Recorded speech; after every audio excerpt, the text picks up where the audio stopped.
n'avais pas imaginé que je réussirais à le faire, ce voyage cette année. Ça trottait dans un coin de ma tête parce que j'avais prévu de faire du bateau et un jour d'aller aux Canaries.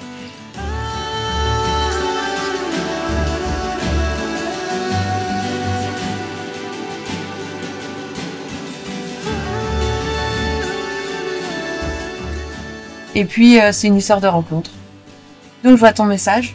Oui, tu étais intéressé de monter sur des bateaux, enfin, de trouver des bateaux qui ont des âmes, entre guillemets. Donc ça m'a parlé tout de suite. Moi, j'ai un bateau en bois, époxy. C'est quand même un bateau qui a été construit des mains d'un seul homme. Il a quelque part une âme, et puis j'y suis attachée maintenant que ça fait 3 ans que je m'en occupe. C'est un peu, je sais pas si on peut dire un bébé, mais ouais, c'est une partie de la famille. Et puis plus je navigue avec, et plus je l'aime. J'avais déjà Solène qui avait envie. Et puis finalement, en fait, novembre, c'était bon pour toi, c'était bon pour elle, c'était bon pour moi. Et donc, allez, on y va. Et puis, on s'est préparé, on a fait les courses et on est parti. On est parti le 6 novembre, on a mis 3 jours pour faire le golfe de Gascogne. Ouais, ça c'est classique, normal, dans des belles conditions. Le golfe de Gascogne, c'était la 5e fois que je le traversais avec ce bateau-là. Et puis pour moi, c'est un peu comme le jardin maintenant. C'est un peu comme traverser mon jardin. De toute façon, je m'y lance que lorsque les conditions sont bonnes. Et puis, comme cette année, je partais avec vous, il n'était pas question de prendre de risques. Donc on a fait ça. Bon, Solène était malade, 3 jours sans manger, sans boire, c'est raide. Donc c'était bien que ça dure pas longtemps, pas plus longtemps, parce que toujours un risque. On s'est arrêté à Sada, on a pu aller voir tous mes amis, on s'est fait accueillir chaleureusement. On a réparé, parce qu'il y avait une voile d'avant, le génois lui s'est dépouillé, il n'a pas déchiré, mais on l'a réparé, on a bien mangé, et puis on est reparti. Oh je vous fais des câlins de loin.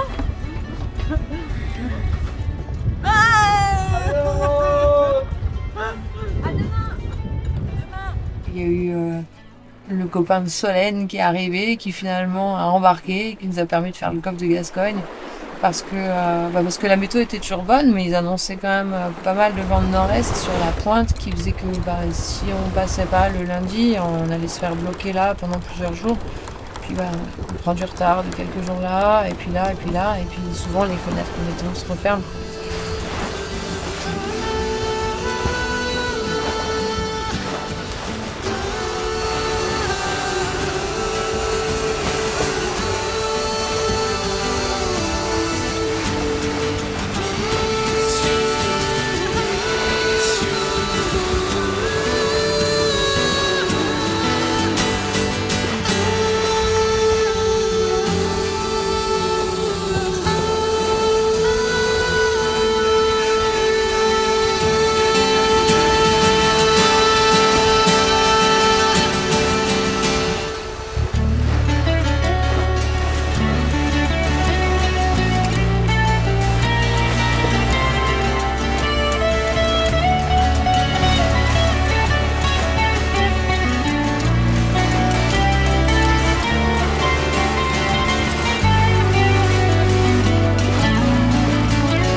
Et puis c'était rondement mené, j'ai envie de dire. Je suis assez fière. On était bien entourés. Je suis juste tellement heureuse de partager ça avec vous.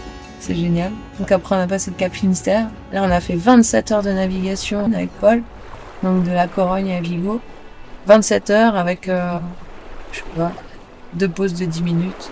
Puis les yeux qui se fermaient quand même un peu des fois. Mais c'était une nuit bien sport.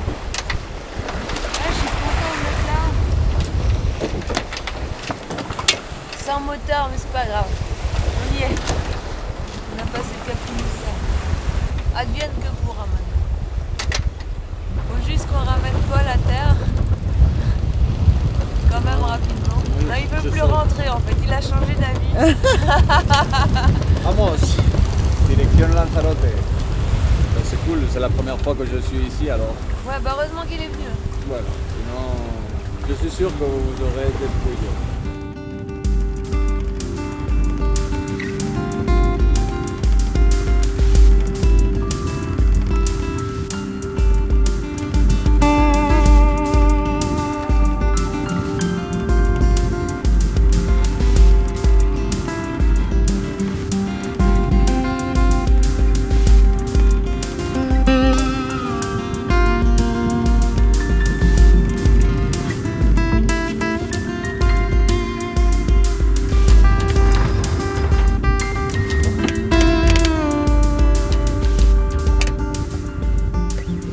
Et puis après, il fallait continuer. Et là, j'avais mis l'annonce sur mon petit groupe WhatsApp, qu'il y avait une place à prendre. Et là, il y a Pierrick qui est arrivé. Et puis on est repartis tous les trois.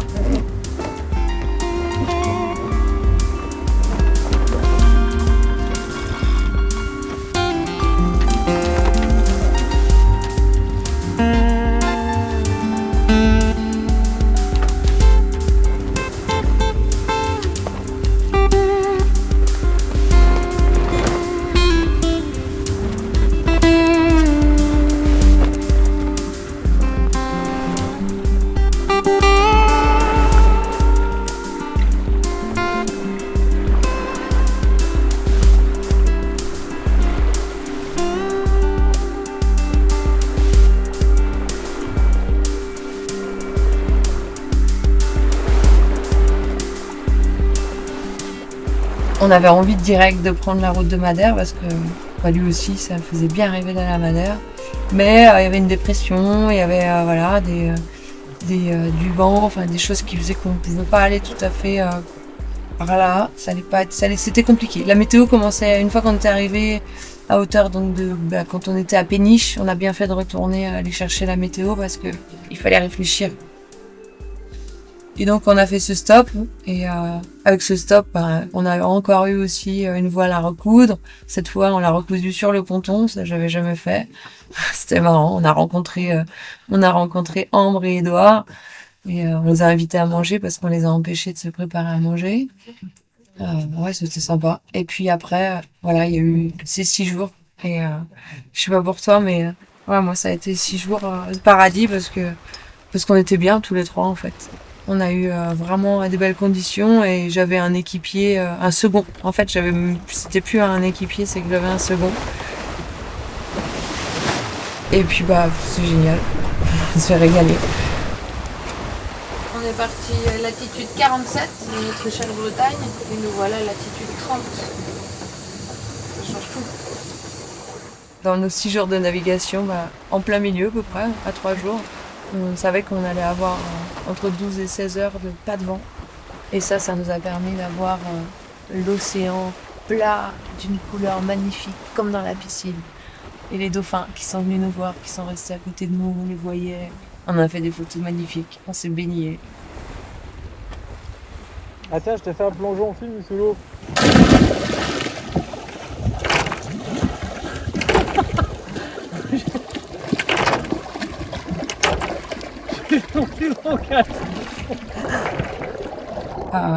Bon, on a eu des soucis encore de drisse.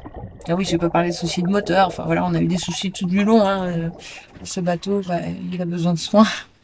Mais Pierrick est monté dans le mât, on a fait du drone, on a fait des crêpes tous les jours. Et puis on est arrivé. On est arrivé le jour où on l'avait prédit, le samedi midi. Et puis on a amarré à la Graciosa à 10h30. Il faut savoir qu'à l'arrivée, à 30 000, on savait que le vent allait changer, que ça allait plus être favorable portant, que ça allait être vent contre nous et que même le sud allait pouvoir forcir. Et en fait, on a réussi à se glisser vraiment dans les temps. C'est incroyable, c'est génial, c'est magique quand c'est comme ça. Et puis à l'arrivée, dans le détroit, là, entre la Graciosa et Lanzarote, on se retrouve heureusement que je pense à dire on va mettre des petites toiles.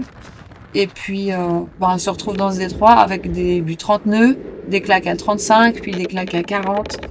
Et là, Pierrick, il me dit on va pouvoir entrer dans le port là? J'ai dit oui. Il regardait les mouillages, moi je regardais le port. Je dis non, mais moi je veux pas le mouillage, je veux aller au port parce que j'ai juste envie de décompresser.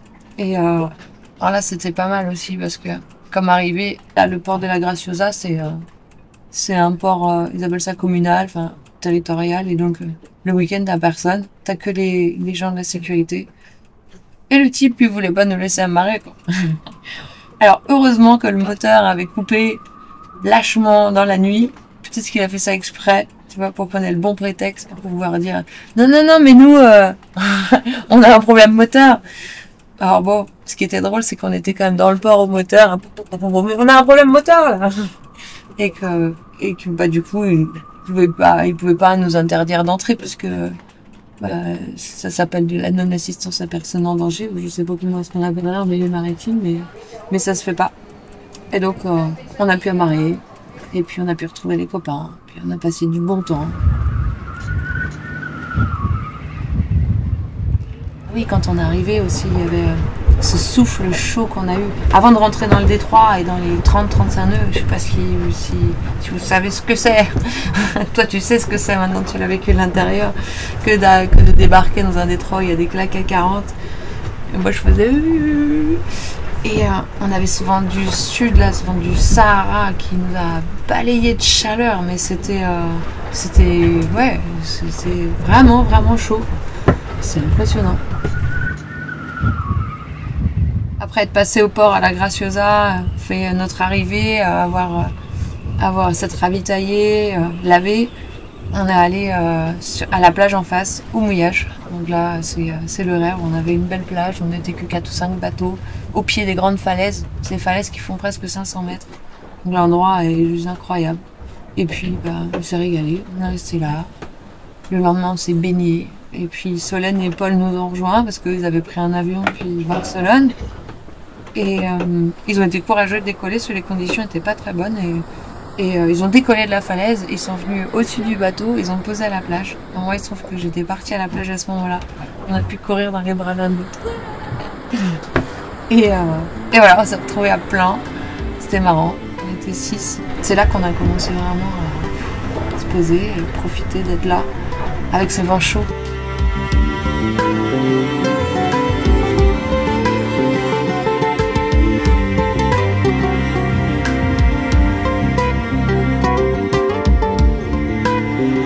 À la suite de ça, on a continué notre route. Solène a pu revenir à bord. Les conditions étaient parfaites pour qu'elle soit pas malade. Elle a pu naviguer. Ça, c'était chouette. On était bien contentes. Comme nous, on est intéressés d'aller là-bas, on y va. Et là, on voit, elle tire bien encore. Elles sont incroyables, ces îles. Elles sont vraiment fun.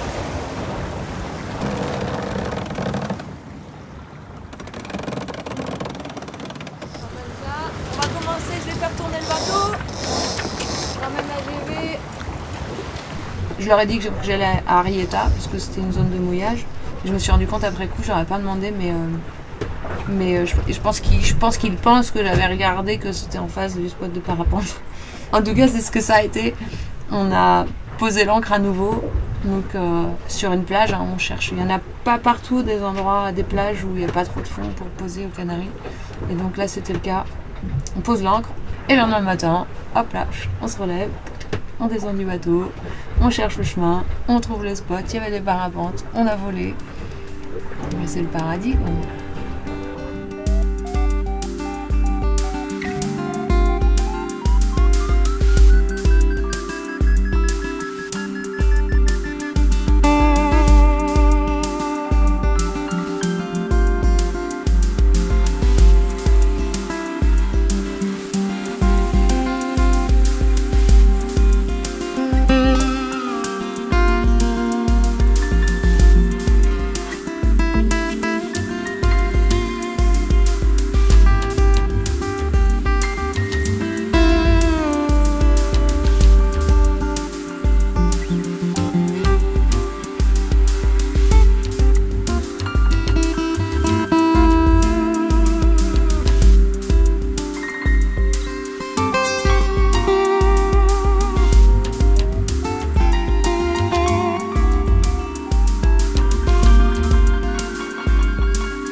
Oui, on a de la chance, mais c'est la chance qu'on provoque un peu quand même. Parce que bon, on a eu une voile décousue, des problèmes des batteries un peu vieilles, un moteur qui démarre plus, puis une autre voile déchirée cette fois, une drisse qui a cassé, un moteur qui coupe tout seul. Aujourd'hui, je suis avec la pompe à eau, donc on a à nouveau plus de moteur, parce que le rouet de la pompe à eau a décidé de casser ce matin. Mais bon, comme souvent, je touche de la peau de singe, et ben les problèmes arrivent pas au mauvais moment. Ils arrivent à un moment où c'est pas grave. Et donc là, on n'a pas de moteur, donc si le vent s'arrête, ben, on sera à la dérive, mais c'est pas grave. C'est pas grave, on n'est pas en danger. On a tout ce qu'il nous faut.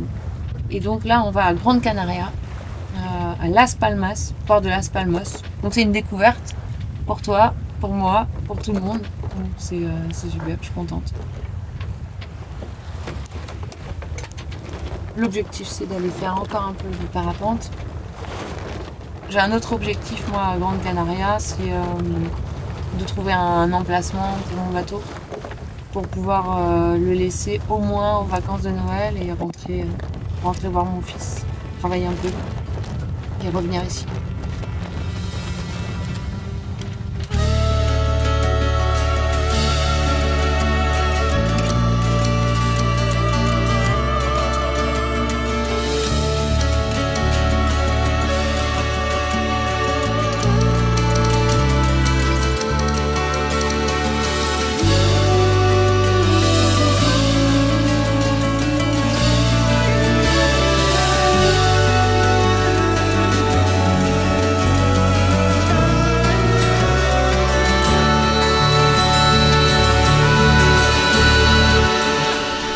Je sais pas si je me sens propriétaire, c'est juste je me sens... c'est mon complice, quoi. Ce bateau, c'est mon complice de rêve, de traversée.